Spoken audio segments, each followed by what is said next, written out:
What or who inspired you to consider being a media teacher? Yeah, it's an interesting question. I don't think it's something I've always wanted to be. So what inspired me to become a media teacher was when I was studying at university. So I sort of liked the interaction with my lecturers and learning from them, so it was something that I wanted to give back.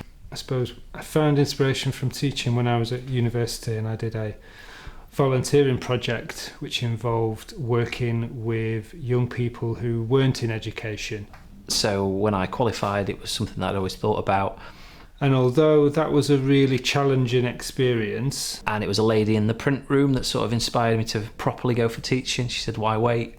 Go for it. It was also quite rewarding, and it made me think, actually, maybe, working with young people and teaching them might be... She sort of pushed me into going into teaching. A satisfying career path. So I shadowed a teacher for the day, and the rest is history, I guess. Does she still work here? No, she retired about 8 years ago. She was a teacher, and she worked in the print room with me when I first started here. And she was winding down her career, and I said I wanted to be a teacher, and she said, go for it. And I was like, I'll wait a year. And she said, no, just do it. And that pushed me into it. So I went for it. Would you say there was a specific point that you decided? Yeah, I would say it was at that point where, like I say, working with those young people, where I decided that might be something I want to do. When it comes to, in terms of training, how did you train exactly?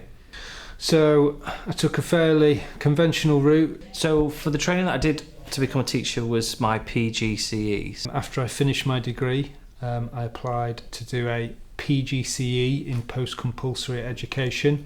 So PGCE is a teaching qualification. So that was the sort of theoretical side of teaching in the classroom, learning about different theories of learning, behavioural management. I did it full-time for 1 year, which meant that for 2 days a week I was in university learning about theory and teaching and reflecting and that kind of thing. And then 2 to 3 days a week I was on placement here at Rotherham College. Writing essays and things. And then also I worked here during my training for 2 years doing my PGCE, so I covered one class a week and just learned the basics of what it really is like in a classroom. Initially shadowing and watching lessons and then teaching them. So yeah, that's how I did my training. Do other aspiring teachers shadow you?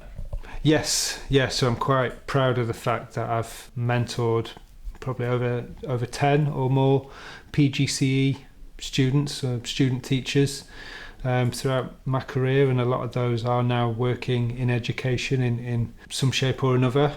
So yeah, it's I think it's important to kind of give back and help the kind of next generation of teachers. Did you aspire to do a different career other than teaching? I don't work full-time as a teacher. I also run my own business doing videos, so that is something else that I like to do at the same time, and that's something that I would like to do full-time if I could, but I do really enjoy teaching, so for me it's balancing the two works really well. Yeah, so when I left school I wanted to be a journalist, and I took A-levels, took an A-level in media, in English, in RE as well. And I wanted to become a journalist.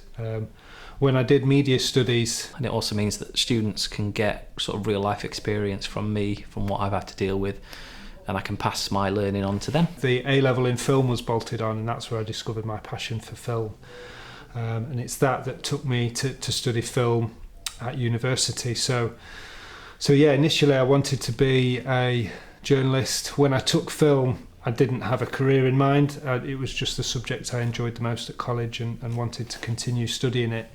So for my other career, it could be anything. So I will go through every range of job role in videography. So I work freelance for myself.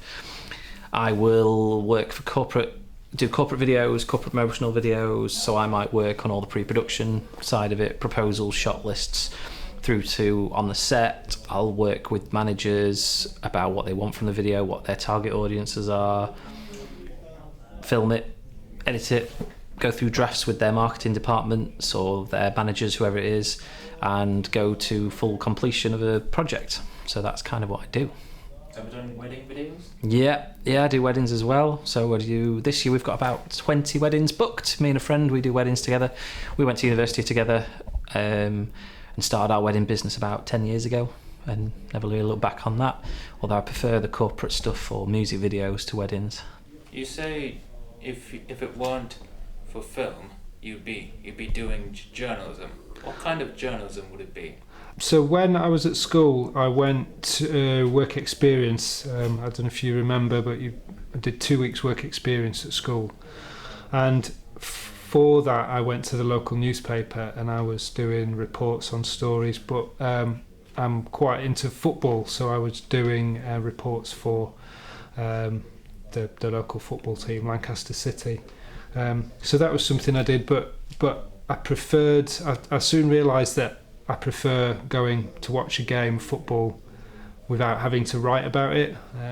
So I soon realised that wasn't going to be a career for me. So I don't know what I'd be. In answer to your question, I don't know what I'd be if I wasn't a teacher. Right. So, what would you say are highlights of your career? There's loads of good times, I think. I think fun experiences, we're not going to go like ha-ha funny, but good experiences of teaching. Because we teach from levels 1 right through to level 6, sometimes you see students come on a real journey. So students that come to us on a level 1 programme may have had a difficult time at school or may have not even been in education. So to see them come through a level 1 programme, then a level 2, and then succeed on level 3 and go to university, that's always really rewarding.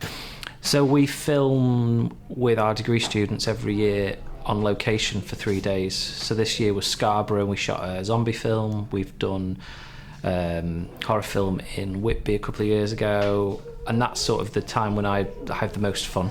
I'm on set with students, they're learning on the job with us. That is the best part of teaching. That's the good points. Any memories that stick out in your head?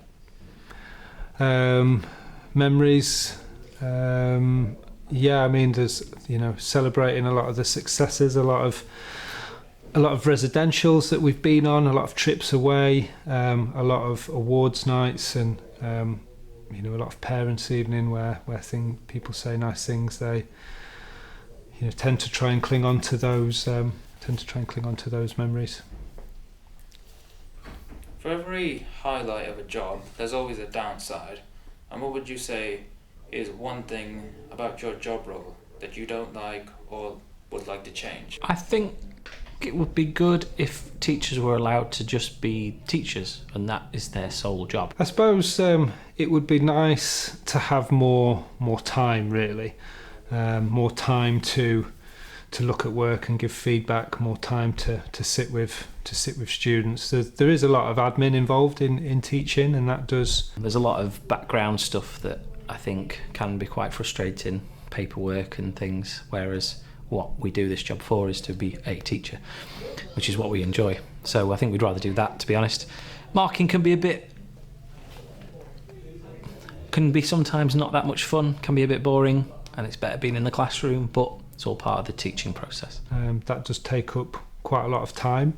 So I suppose if I could change one thing about my job, it would be to have more time to properly mark work and give feedback to students. Any funny experiences of doing the job? Something memorable or like a project or a person? Yeah, so we had one student on one of our level 2 programs, and he recorded a Christmas album for us as staff.